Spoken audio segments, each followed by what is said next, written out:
What's up, everybody? It's Olaf, and today I'm back with another AGOT video, where my previous house video sort of sought to give a general overview of houses that, while smaller than their paramount lords, such as the Lord of the Reach or the Lord of the Stormlands, they were still largely powerful houses in their own right, like the Manderleys up here in the north, or the Blackwoods here in the Riverlands.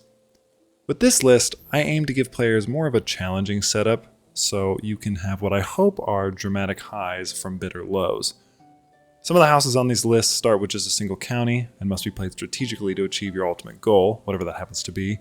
Others are minor-ish noble houses who I found interesting enough to mention. For my part, I'll suggest what I would do as each house, but remember that choice is ultimately your own. Our first house is House Oscry of Standfast in the Reach. The lords of the Shecky Lion, I believe that's how you say it, served as marshals of the North Watch under House Gardner, the former Reach Kings, before Aegon's conquest. But after the fall of House Gardner, their power dwindled dramatically. Today they are no longer a noble house, but instead a house of landed knights due to their involvement and subsequent defeat in the First Blackfire Rebellion.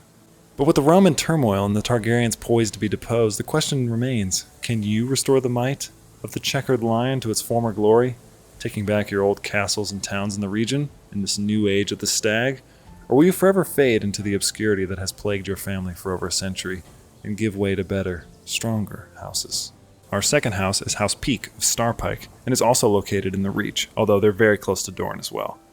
Their sigil consists of 3 black castles on a field of orange, symbolizing the house's 3 former holdings of Starpike, Dunstonbury, and Whitegrove.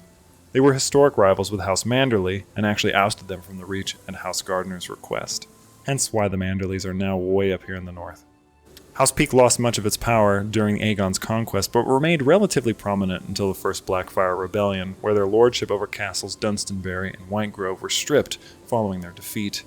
They also rebelled against the Iron Throne during the reign of King Maekar, but were spared further punishment despite the death of House Rhaen's lord and the king himself during the siege of Starpike because of King Aegon V, or Aeg's, mercy. This is probably my favorite option on this list because 1, orange is my favorite color, and 2, because you have so many options. You are still a noble house, which is huge, but obviously taking back your ancestral castles would be my first priority. I can't imagine they have much love for the Tyrells or the Targaryens, so perhaps you sit out the war and wait for the return of a rumored Blackfire king in the east before poising yourself to be the new Lord Paramounts. Or maybe you remain loyal to a new kingdom and hope to forge a more peaceful future for your once warring people. Again, the choice is yours.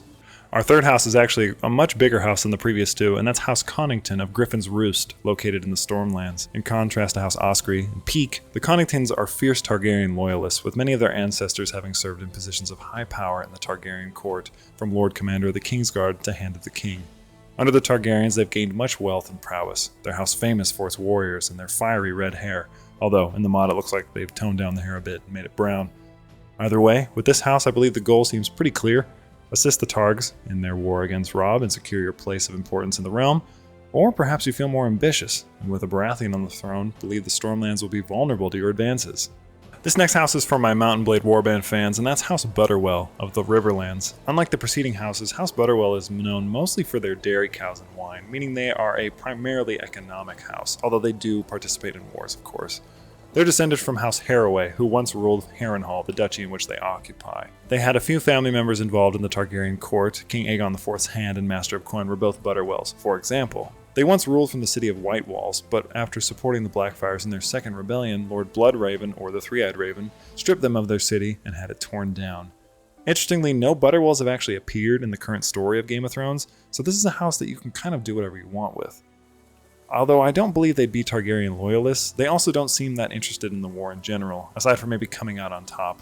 So I would probably play this as a steward or maybe an intrigue player character, and maybe marry my way up into positions of power around the continent, gathering and hoarding as much wealth as I can in the process, collecting all that sweet, sweet butter, and maybe even restoring the entire county, or rather duchy of Harrenhal to its former glory. I also believe you are given the opportunity to rebuild their former city, which is kind of cool, although I think at the moment in the mod there's not much and it doesn't have a unique asset.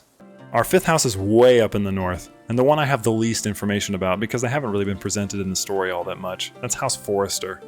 The only thing I can really tell you is that, like the Blackwoods and the Brackens, they have a bitter feud with another house, that being with House Whitehill, in the same county, or the same duchy again, that they occupy.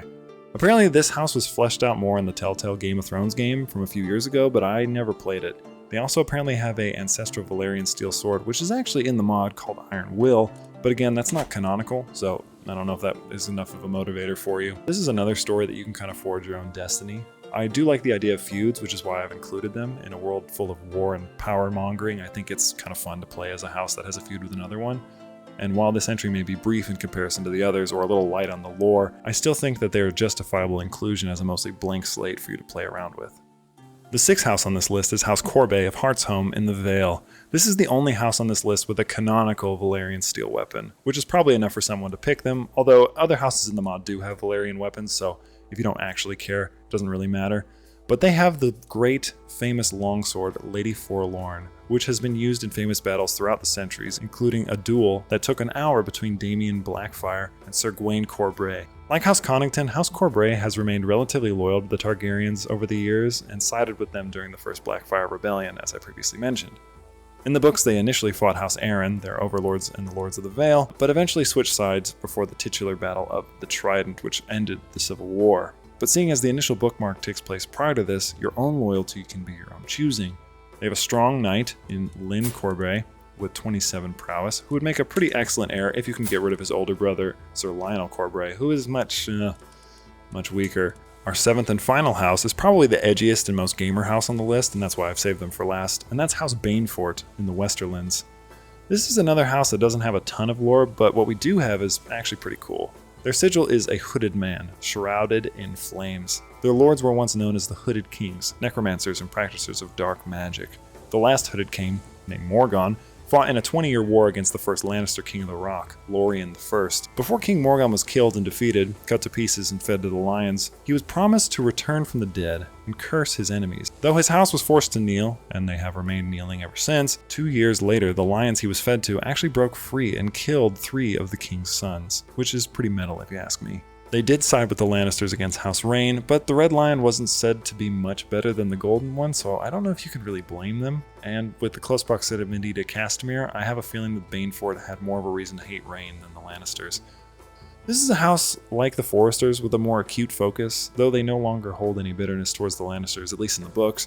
I doubt a house famous for practicing dark magic wouldn't jump at the chance to take power for themselves. I could imagine a player playing the long con, maybe trying to marry their way into the Lannister family, and then get a claim on the entirety of the Westerlands and take it for their own. Or maybe like in the books, you remain loyal to the Lannisters and side with Tywin in his ambitions for grandeur. Either way, that's going to be it for this one. I know this list might not be very long, and some of the houses are a little more obscure, but I hope it was helpful and maybe a little informative too. As always, if you liked the video, please consider giving some feedback or a like, as it helps the channel, but of course you're never obligated to do so. But this is going to be it for me. I'm Olaf. This has been another AGOT video, and I will happily see you in the next one.